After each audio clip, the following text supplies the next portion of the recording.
Selamat datang di Alur Donghua. Kali ini Mimin akan cerita novel The Crown Emperor of Eternity. Sebelum mendengarkan jangan lupa subscribe, like, komen, dan share ya biar Mimin tambah semangat. Selamat mendengarkan. Melanjutkan episode sebelumnya, suara seruling yang tampak ringan itu ketika jatuh pada lelaki berbaju emas, dada lelaki itu langsung ambruk dan tubuhnya menghantam kursi giok emas itu hingga terpental, lalu menghantam dinding batu dengan keras. Wajah lelaki berbaju emas itu menjadi pucat saat mengeluarkan seteguk darah kental. Namun, dibandingkan dengan darah manusia biasa, darahnya memiliki sedikit cahaya keemasan dan memancarkan aura dewa. Ini, semua orang yang hadir tercengang ketika mereka melihat lelaki berbaju emas yang terlempar ke belakang dan memuntahkan darah begitu mereka bertemu dengan anak gembala. Setelah beberapa saat, semua orang menatap anak gembala itu dengan ragu. Dan ada sedikit ekspresi terkejut di mata semua orang. Kekuatan anak gembala ini begitu mengerikan. Bahkan lelaki berbaju emas yang menyebut dirinya dewa pun tak kuasa menghalang satupun serangannya. Lelaki berbaju emas itu berjalan keluar, dan serpian puing berjatuhan ke tanah. Pada saat ini, dia tampak sangat menyedihkan. Pakaian di dadanya semua robek, dengan bercak darah yang mengerikan di mana-mana, memperlihatkan daging dan darah di kedalamannya. Orang tua, bagaimana kekuatanmu bisa pulih begitu banyak? Dia melihat ke arah anak gembala itu, ekspresinya dipenuhi kemarahan. Bukankah orang tua ini hampir mati saat itu? Bahkan jika dia bisa bangun sekarang, kekuatannya pasti sudah sangat berkurang. Tetapi dilihat dari pertarungan tadi, orang ini memiliki setidaknya 10% dari kekuatan puncaknya. Jika tidak, mustahil untuk mengalahkannya dengan mudah. Sudah kukatakan sebelumnya, bahwa aku tidak sepenuhnya menghapus kehidupanmu saat itu, hanya karena hari ini, kata anak gembala itu mencibir. Mendengar ini, ekspresi pria berbaju emas itu berubah drastis, dan kemudian tatapan aneh muncul di matanya. Orang tua, apakah kamu benar-benar berpikir kamu satu-satunya yang siap? Katanya sambil tersenyum. Pupil mata anak gembala sedikit mengecil.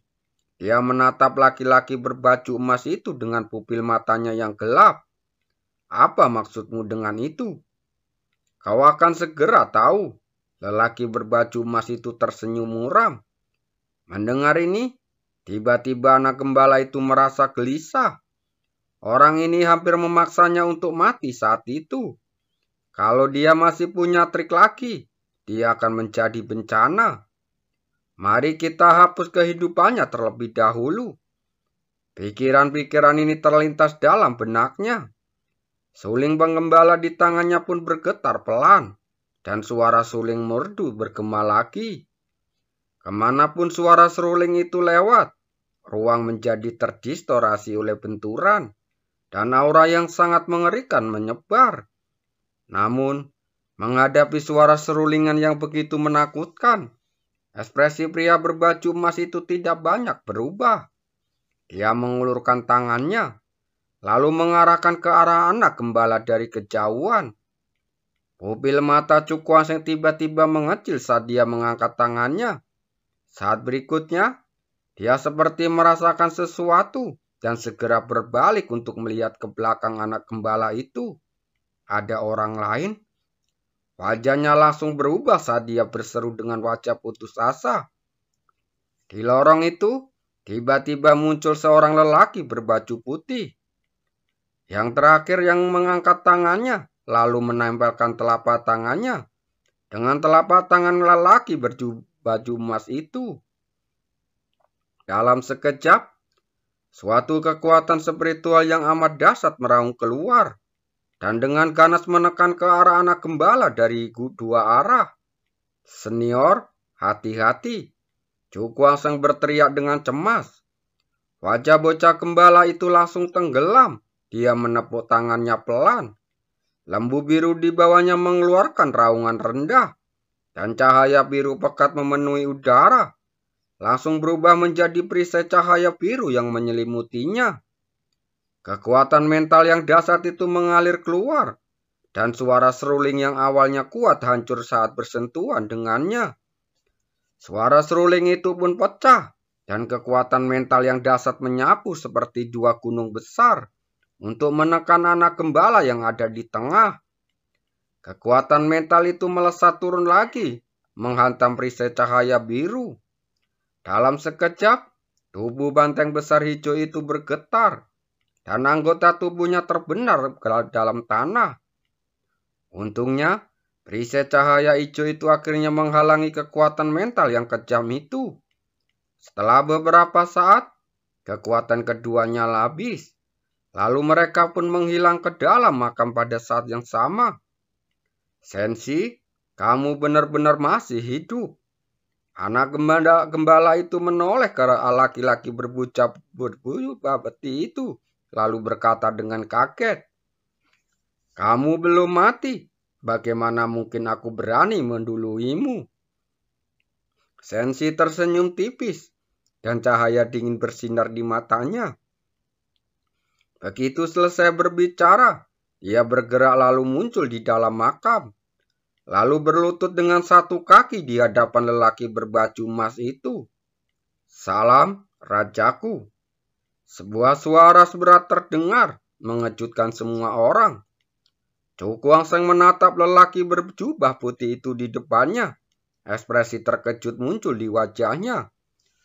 Orang ini bukankah dia mayat di peti mati transparan saat mereka pertama kali memasuki makam? Orang ini belum mati. Dia dan Liu Fei saling berpandangan. Dan keduanya melihat sedikit ketakutan di mata masing-masing. Beruntungnya pada hari itu mereka tidak memindahkan peti jenazah secara sembarangan. Jika tidak, pasti mereka sudah dikubur di sana. Hahaha, bagus sekali. Lelaki berbaju emas itu tertawa keras. Ekspresinya dipenuhi kegembiraan. Sekarang dengan bantuan Sensi, dia pasti bisa menghadapi orang tua itu. Dibandingkan dengan harga dirinya, wajah anak gembala itu tampak jelek. Orang ini benar-benar punya trik dalam lengan bajunya. Alasan mengapa lelaki berbaju emas itu menahan serangan sebagian besar karena bantuan Sensi itu. Kalau tidak, dengan tingkat kultivasinya, bagaimana dia bisa berakhir seperti itu? Ekspresi Cu Kuangseng juga langsung berubah. Krisis awalnya hampir terselesaikan dengan munculnya penjaga makam. Namun siapa sangka tiba-tiba muncul sosok lain yang menamakan dirinya Sensi. "Ini masalah," katanya dengan wajah muram. Dilihat dari pertarungan sebelumnya, jika lelaki berbaju emas dan Sensi bergabung, mereka tidak akan lebih lemah dari si penjaga makam. Hahaha, Pak Tua, apakah kamu menyesal telah menunjukkan belas kasihanmu sekarang? Pria berbaju emas itu tertawa terbahak-bahak. Asal dia bisa menaklukkan benda tua ini dan menggunakannya sebagai tumbal, dia akan mampu mengembalikan kekuatannya ke puncaknya. Ayo, kita bergabung untuk membunuh benda tua ini. Dia mencibir. Lalu bersama Sensi, mereka mengepung dan lalu mengarahkan serangan ke arah anak gembala itu. Ruang di sekitar anak gembala itu langsung berfluktuasi, dan sosoknya tiba-tiba menghilang dari tempatnya. Mau lari? Pria berbaju emas itu mencibir. Dia dan Sensi langsung berpandangan, dan riak-riak muncul di ruang di sekitar mereka. Keduanya menghilang ke dalam makam pada saat yang sama. Tak lama setelah keduanya menghilang, terdengar suara keras tabrakan hebat di luar makam, dan seluruh dunia seakan berguncang hebat. Mereka berkelahi di luar. Ekspresi wajah Cu Kuangseng langsung berubah. Dia berkata dengan pandangan sekilas di matanya, Ayo keluar juga. Selama lelaki berbaju emas dan Sensi masih hidup, dimanapun mereka bersembunyi, semuanya tidak akan ada gunanya. Jadi mengapa tidak pergi untuk melihatnya? Mungkin masih ada bisa membantunya. Mendengar ini, Liu Fei dan Ratu Feng saling berpandangan lalu mengikutinya. Melihat mereka pergi, wajah Jianmi dan Yu Hayu langsung berubah. Pada akhirnya, mereka tidak berani keluar dan memilih bersembunyi di makam. Begitu Cu Kuangseng berjalan keluar makam, gelombang udara yang dahsyat menghantam wajahnya, menyebabkan dia mundur puluhan langkah sebelum dia hampir tidak bisa menahan diri. Di mana senior itu? Liu Fei dan Ratu Feng keluar, lalu segera bertanya. Pada saat ini, di belakang mereka, Feng Lier dan yang lainnya mengikuti satu demi satu. Cu Kuangseng tidak langsung menjawab. Dia mengangkat kepalanya untuk melihat ke arah langit di atas alun-alun. Dia melihat gelombang kecut dahsyat melanda di sana, menyebabkan ruang bergetar terus-menerus. Orang ini telah bekerja sama dengan Sensi, dan tampaknya telah memperoleh sedikit keunggulan. Mata Ratu Feng berkedip-kedip, dan ada kekhawatiran dalam suaranya. Semakin kuat sang master, semakin kecil kemungkinan mereka akan memperlihatkan kekurangan sekecil apapun untuk bertarung. Kalau tidak, kerugian apapun yang tampak tidak signifikan, pada akhirnya bisa berubah menjadi ancaman yang fatal. Cu Kuangseng pun mengangguk. Sensi ini juga sangat berbahaya. Kini setelah ia bersatu dengan lelaki berbaju emas yang mengaku sebagai dewa itu, bahkan orang sekuat penjaga makam pun tidak dapat menandinginya. Terjadi bentrokan hebat lagi. Tubuh kecil anak gembala itu langsung bergetar hebat. Dan lembu hijau di bawah pun mundur ribuan kaki jauhnya. Di sisi lain, Sensi dan pria berbaju emas juga mundur ribuan kaki. Sebelum mereka menyingkirkan kekuatan tolak balik. Orang tua, aku tidak percaya kalau kita terus bertarung seperti ini. Kau bisa mengalahkan kami berdua sendirian. Pria berbaju emas itu mencibir. Mendengar ini, wajah anak gembala itu berubah muram. Situasinya saat ini memang tidak menguntungkan baginya. Jika dia terus berjuang sendirian, dialah yang akan menderita pada akhirnya. Mungkin sedikit kekuatan eksternal untuk diperlukan.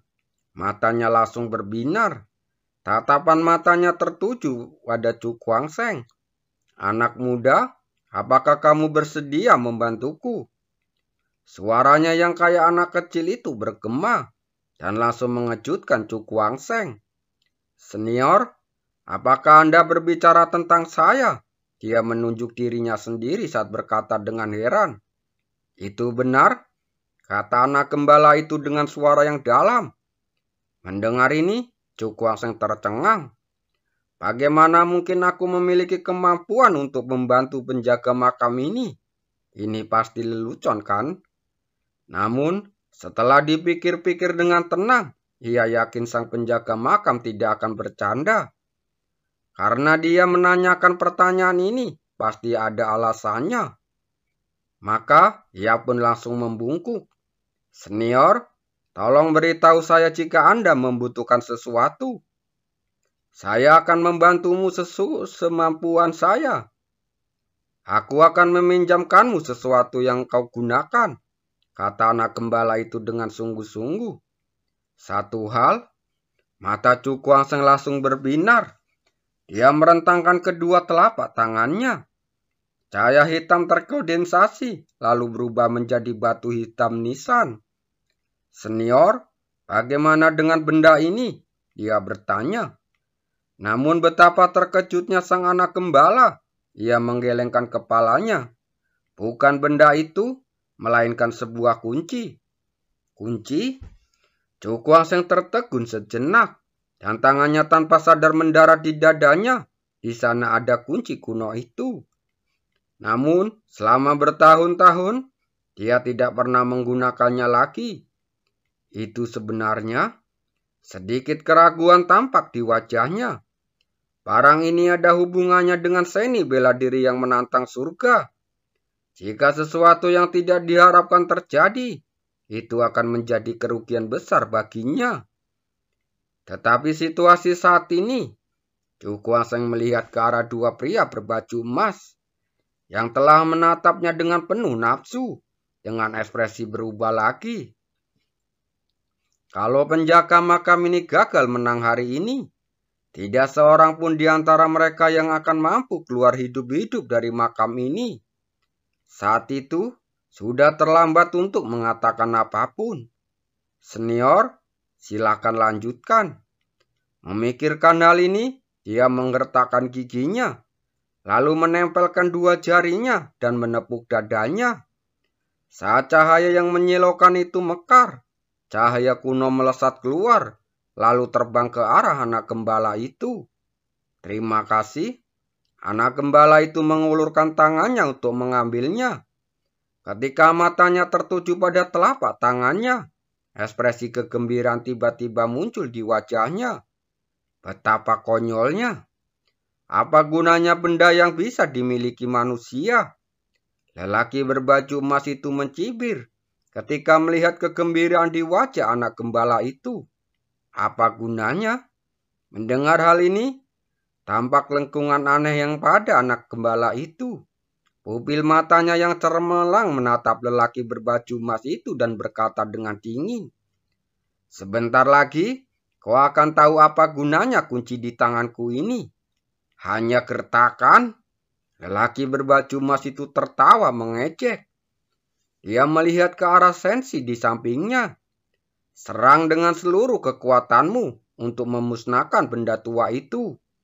Dan aura yang menakjubkan langsung melesat menembus langsung ke langit. Lelaki berbaju emas dan Sensi membentuk segel dengan kedua tangan mereka secara bersama. Dan gelombang aura mengerikan terpancar dari tubuh mereka, menyebar ke segala arah.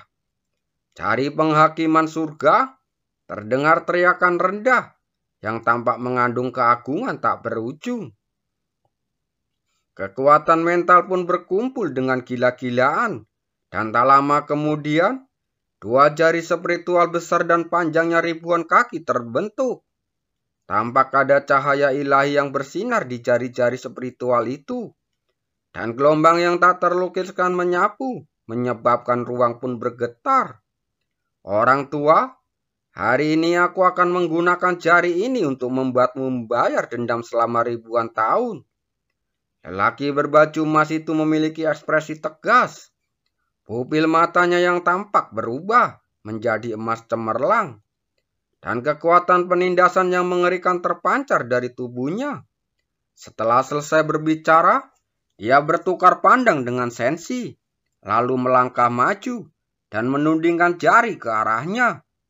Saat jari kedua orang itu berjatuh, gelombang udara setinggi 1000 kaki menyapu dengan liar. Dan jari kedua orang itu sebagai pusatnya. Raungan pelan bisa terdengar dalam radius puluhan ribu kaki.